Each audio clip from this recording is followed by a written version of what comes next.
이때 당시에도 어려움은 계속됐었지만 정말 드러나지 않는 그리스도인들은 그 안에서도 계속 그리스도를 향한 믿음을 간직하고 있었다.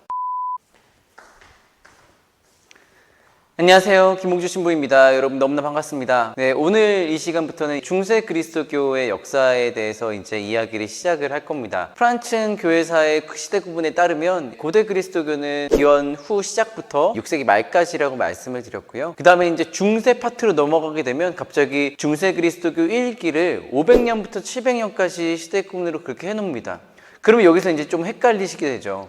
아니, 고대 그리스도교가 분명히 0년부터 600년 전까지를 말했는데, 아니, 중세는 왜 500년부터 700년까지냐? 그 겹치는 시간은 어떻게 되냐? 라고 의아해 하시는 분들도 분명히 계실 겁니다. 그런데 제가 또 여기서 자세하게 그 이유가 무엇인지에 대해서 말씀드릴 수가 없습니다. 제가 또 역사학자가 아니기 때문에 그거에 대해서 복잡하게 말씀을 드리기보다는 그 500년에서 600년 정도는 과도기 같은 개념이구나라고 그냥 이해하시고 넘어가시면 되겠습니다. 제가 누누이 말씀드리지만 이 시간은 그냥 우리가 얄팍하게 흐름을 잡아가는 시간이기 때문에 이 역사적인 흐름을 통해서 우리가 또 영성적인 또 신앙적인 부분들을 느낄 수 있게끔 제가 마련한 영상이기 때문에 그래서 그렇게 너무 어렵지 않게 이해하면서 따라오시면 될 것 같습니다. 우선 제가 오늘 이야기를 하기 전에 지도에 대한 이해부터 좀 해야 될 것 같습니다. 이번 시간의 주제가 바로 그리스도교 지형 변화거든요. 그렇기 때문에 물론 잘 아시겠지만 세계 안에서 유럽이 어떻게 위치를 하고 있고 또 유럽에서 뭐 이탈리아라든지 또 예루살렘이라든지 뭐 아프리카, 북아프리카라는 지역이라든지 그곳이 어디에 있는지에 대해서부터 좀 아시면 더 이해가 빠르실 것 같은 생각이 들어서 제가 두 장의 지도를 여러분들께 보여드리도록 하겠습니다. 첫 번째 지도는 세계 지도입니다. 한국 보이시죠? 네.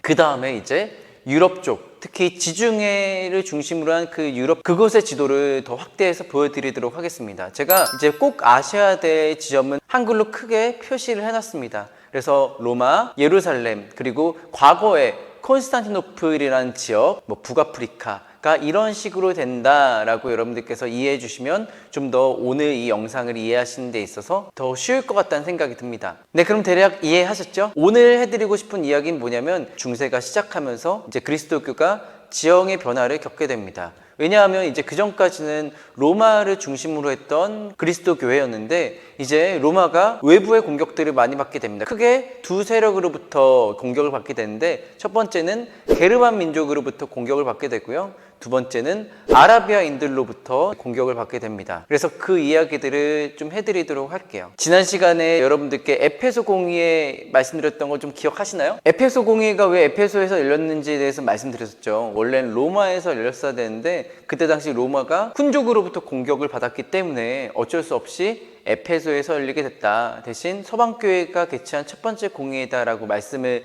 드렸잖아요. 이미 그때 당시에 게르만 민족으로부터 서로마가 많은 공격을 받고 있었습니다. 이미 그 공격은 예전부터 계속 됐었는데요. 특히 410년도에 어떤 일이 있었냐면 이때 서고트족에 의해서 로마가 점령당하게 됩니다. 이 서고트족이 410년도에 로마를 정복하고 약탈했던 사건은 그때 당시 그리스도인들에게 굉장히 큰 충격적인 사건이었습니다. 왜냐하면 사도들의 유해가 바로 로마에 묻혀 있었기 때문입니다. 그들이 지극히 공경했던 사도와 순교자들의 유해가 묻혔던 로마가 이제 서고트족에 의해서 점령당하게 되니까 굉장히 큰 충격에 빠지게 되죠. 반면 이교도들은 뭐라고 얘기를 하냐면 그리스도교가 옛 종교회를 버렸기 때문에 신들에게 벌받았다 라고 또 그렇게 이야기를 하기도 합니다. 웃기죠? 이런 비극적인 상황, 로마라는 도시가 점령당하게 됐던 그 상황 안에서도 그리스도교는 맹활약을 하게 됩니다. 왜냐하면 그때 당시 이미 그리스도교회는 조직적인 체계가 어느 정도 갖춰져 있었기 때문입니다. 실제로 그래서 그때 당시에 히포의 주교였던 아우구스티노 성인께서 그러셨죠. 게르만 민족의 공격을 피해서 히포로 들어왔던 그 피난민들을 그때 당시 주교였던 아우구스티노는 절대 막지 않았습니다. 그리고 히포의 사제들에게도 그들을 잘 돌보라고 얘기를 하죠. 결국 아우구스티노 성인께서도 그 피난민들을 돌보다가 430년에 열병으로 선종하시게 되는 것입니다. 너무나 훌륭하죠? 제가 왜 아우구스티노 성인 너무나 존경하냐면 이렇게 머릿속으로만 아는 것들을 정말 실천하셨기 때문입니다. 정말 지성으로는 어떤 인류사의 길이 남을 만한 손꼽히는 인물 중에 하나인데 그리스도의 사랑을 머리로만 아는 것이 아니라 삶으로 완전히 드러내시고 보여주셨다는 것입니다. 그리스도를 온전히 따른 분이셨던 것이죠. 우리가 정말 본받아야 될 성인 중에 한 분이라고 저는 그렇게 생각합니다. 생각합니다. 여하튼 이후에도 게르만족의 공격은 계속되게 됩니다. 그리고 이제 결국 476년도에는 그때 당시 로마의 마지막 황제였던 로물루스 아우구스툴루스가 오도 아케르에 의해서 폐위당하면서 결국 소로마는 멸망하게 됩니다. 이제 그리스도인들의 입장에서는 소로마가 날아갔기 때문에 이제 이 민족들과 사이좋게 지낼 수밖에 없는 상황이었습니다. 사실 게르만 민족도 4세기에 그리스도교를 받아들이게 됐는데 그 그리스도교는 아리우스적인 그리스도교였습니다. 그래서인지 몇몇 이민족들은 그리스도인들에게 호의적이었다 하더라도 박해 또한 계속됐던 것들이 사실이었습니다. 이것도 되게 아이러니하죠. 313년에 그리스도교가 로마에 의해서 공인됐는데 다시 어려움에 빠진 겁니다. 이러한 중에 게르만 민족의 일파였던 프랑크족은 계속해서 그리스도교를 믿지 않는 이교도로 남아 있었습니다. 그런데 그런 와중에 프랑크족의 왕인 클로비스라는 인물이 이제 496년도에 전쟁에서 승리를 하게 됩니다. 그런데 클로비스 왕이 딱 그렇게 생각했던 겁니다. 전쟁에서 이긴 다음에 내가 전쟁에서 이긴 덕분은 바로 나의 아내 클로틸드가 믿고 있는 그리스도교 그 종교 덕분이었구나 라고 그렇게 믿고 거의 직후에 랭스 대성당에 가서 에미조 주교에게 가서 이제 세례를 받습니다. 그런데 이게 엄청나게 중요한 사건이었던 것입니다. 바로 그리스도교적인 유럽의 탄생을 위한 어떤 전제 조건이 되는 것이죠. 뭐와 비슷하죠? 예전에 콘스탄티누스 제자가 이제 밀비오다리 전투에서 승리한 다음에 그리스도교를 공인한 것과 굉장히 비슷한 모습이라고 할 수가 있겠습니다. 어쨌든 이렇게 496년도에 클로비스 왕이 세례를 받게 되는 것입니다. 이렇게 서로마가 멸망하고 서로마 쪽의 지역은 계속 어려움을 겪고 있는 와중에 동로마의 콘스탄티노플에서는 유스티아누스 황제가 이민족들이 수중으로 들어간 영토를 다시 되찾기 위해서 무진하게 노력을 했었고 결과적으로 아프리카 지역과 이탈리아 지역에서는 굉장히 큰 성공을 거두게 됩니다. 그 기간이 바로 유스티아누스 황제가 제위했던 527년부터 565년까지 그 일이 일어나게 되는 것이죠. 그런데 제가 이 유스티아누스 황제 얘기를 왜 하냐면 이 황제의 굉장히 두 가지 중요한 업적이 있습니다. 첫 번째는 이때 콘스탄티노플에 성소피아 성당을 세웁니다. 그리고 또 중요한 게 하나 더 있어요. 지금 이 유럽 사회와 종교 사회의 어떤 법의 근간이 되는 시민법전을 공포를 합니다. 여튼 이 두 가지가 굉장히 유스티아누스 황제의 중요한 업적이라고 볼 수가 있겠습니다. 어쨌든 이러고 나서 이제 지중해 연안에 계속됐던 그 침략의 역사가 한참 되다가 좀 잠잠해지다 싶더니 한 150년 정도 이후에 또다시 아라비아인들에 의해서 시작이 됩니다. 정말 엄청나게 강력했습니다. 7세기의 아라비아 반도는 다양한 문명과 종교가 만난 교차로였습니다. 그런 대륙에서 이제 다양한 사상의 영향을 받은 마호메트라는 인물이 이제 610년부터 자신이 하늘로부터 계시를 받았다면서 메시지를 선포하기 시작합니다. 물론 그 사이에 여러 우여곡절이 있었지만 결국 632년도에 세상을 떠날 때까지 아라비아 부족들을 통합하는 데 성공하죠. 그 종교가 바로 이슬람교입니다. 그 일이 이제 610년부터 632년까지 일어나게 되는 것이죠. 그리고 이 과정을 통해서 아라비아 부족들이 통합되게 됐죠. 그러면서 생긴 게 이슬람교라고 이제 말씀드렸습니다. 이제 이 아라비아인들은 새로운 군사 강국으로 빠른 속도로 다른 나라들을 정복하기 시작을 합니다. 이들은 이것을 이제 성전이라고 하죠. 알라를 향해 나아가는 여정에서 치열한 투쟁, 여러분들도 한 번쯤은 들어봤을 지하드가 바로 이 성전입니다. 이 지하드를 통해서 굉장히 많은 나라들을 이제 정복하게 됐죠. 예루살렘, 시리아, 팔레스티나, 알렉산드리아, 페르시아, 그리고 카르타고까지 아주 빠른 시일 내에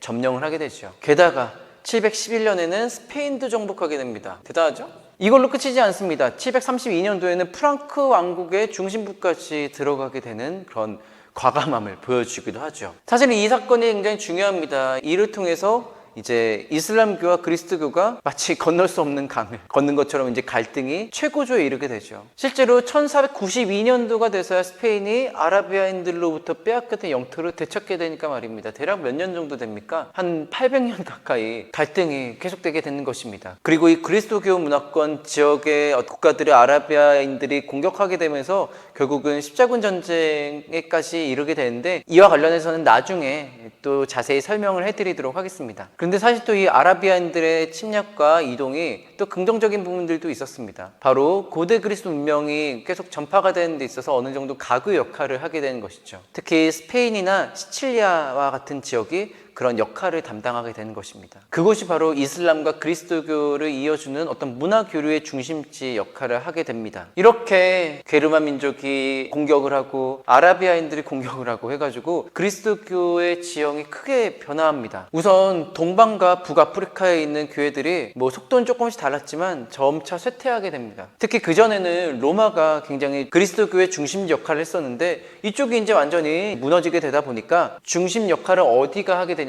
로마를 축으로 하는 어떤 지중해 연안에서 북쪽으로 그 중심이 이동하게 됩니다. 그리고 그 역할을 콘스탄티노플이 해주게 되죠. 사실 이때는 이미 아라비아인들이 지중해 연안의 서쪽 지역을 휘어잡고 있었기 때문에 알렉산드리아 교회, 예루살렘 교회, 안티오키아 교회 뭐 이런 데들이 별로 힘을 못 썼습니다. 그러다 보니 콘스탄티노플 총대주교가 그때부터 더 위상이 높아지기 시작한 거고요. 그게 지금까지 이어오게 된 것입니다. 동방교회의 수장으로서 수익권을 지니게 되고 그래서 로마 교회의 주교인 교황과 라이벌 관계가 되는 것이죠. 여하튼 제가 지금 역사적인 맥락을 몇 개 정리를 해드렸는데 여기서 제일 크게 두 가지는 게르만족으로부터 공격받은 것과 아라비아인으로부터 공격받은 겁니다. 그리고 로마로부터 공인을 받아서 어느 정도 자유로운 신앙생활이 가능할 수 있었다라고 생각했지만 다시금 이 이민족들의 침입으로 인해서 여러 가지 어려움을 겪었다라는 말씀을 드리는 겁니다. 그런데 이 와중에 어떤 일들이 벌어지게 되냐면 시골에 성당들이 많이 생겨나게 되고요. 대중신심이 더 많이 자라나게 됩니다. 성인 유해 공경이라든지 여러 가지 성인들의 기적 체험에 대한 어떤 믿음이라든지 뭐 그런 대중신심들이 건강하게 잘 자라나게 됩니다. 그리고 그 중심에는 누가 있었냐면 당시에 주교나 사제가 있었던 게 아니라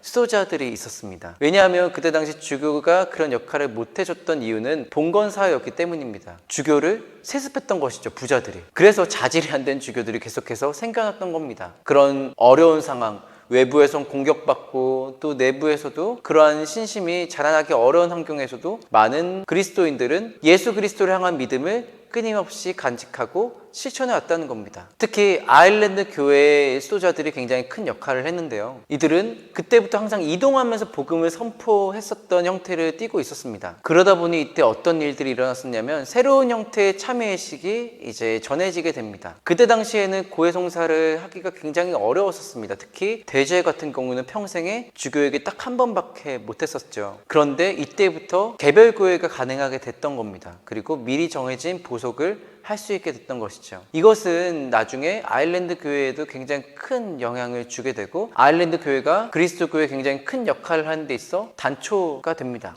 그래서 이러한 어려움이 있었음에도 불구하고 이때 시골에는 본당이 많이 생겼고 대중신심은 자라났으며 그리고 이 중심에는 수도자들이 있었다. 이러한 모습은 우리에게 굉장히 큰 시사점을 주고 있습니다. 현대사회도 비슷하죠. 우리 교회는 끊임없이 세상을 향한 어려움에 직면해 있습니다. 신앙생활을 제대로 할 수 없는 환경이 계속해서 벌어지고 있죠. 그렇기 때문에 우리가 이를 통해서 알 수 있는 것은 초대 그리스도 교회의 정신으로 돌아가야 된다는 것입니다. 우리가 제일 중요한 것은 결국은 기도와 참회인 것이죠. 우리 교회가 한마음 한뜻으로 끊임없이 기도를 하면서 다시금 그리스도와 하나 되기 위한 애를 쓰고 그리고 끊임없이 우리 자신을 돌아보면서 지금까지 지었던 죄들을 반성하고 다시는 그것들을 되풀이하지 않겠다는 약속을 우리 교회 스스로가 하게 된다면 분명히 지금 우리가 겪고 있는 어려움들을 조금 더 지혜롭게 헤쳐나갈 수가 있을 것입니다. 이러한 신앙적인 의미를 역사적인 맥락을 통해서 우리가 느낄 수 있다는 것이죠. 이때 당시에도 어려움은 계속됐었지만 정말 드러나지 않는 그리스도인들은 그 안에서도 계속 그리스도를 향한 믿음을 간직하고 있었다. 이것도 우리가 알 수 있는 겁니다. 역사적인 맥락을 통해서 말이죠. 네, 그렇기 때문에 여러분들도 개인적으로 뭐 신앙의 어려움들을 겪고 있거나 또 외부적인 환경에 있어서 힘든 부분이 있다 하더라도 용기와 희망을 잃지 않으셨으면 좋겠습니다. 왜냐하면 그리스도께서는 한 번도 우리를 놓친 적이 없으셨기 때문입니다. 당신이 말씀하신 것처럼 늘 우리와 함께 하신 분이시죠. 그러한 희망을 간직하면서 여러분들에게 주어진 삶을 좀 더 기쁘게 살아갈 수 있었으면 좋겠습니다. 그 복음의 기쁨 말이죠. 네, 오늘 영상 이 정도까지만 하고요. 다음 시간에 또 여러분들에게 유익한 교회사 이야기로 찾아뵙겠습니다. 긴 영상 시청해 주셔서 진심으로 감사드립니다. 저는 김홍주 신부였습니다. 여러분 사랑합니다.